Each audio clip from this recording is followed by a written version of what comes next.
አንድ አባት ለልጁ ጥያቄ ያቀረበለት። ልጄ ሆይ ትወደኛለህን ብሎ ጠየቀው። ልጁም አዎ እወድሃለሁ አለ።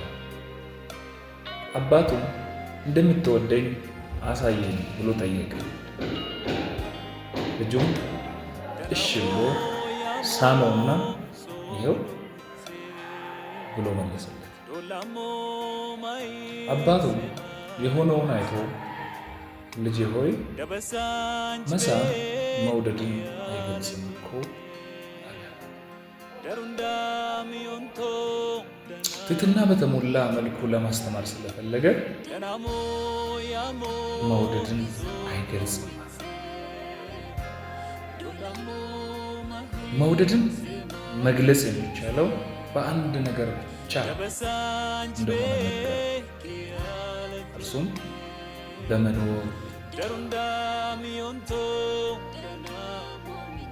የምትወደኝ ከሆነ ልታሳየኝ ከፈለግ እንደ ልጅ ኖር።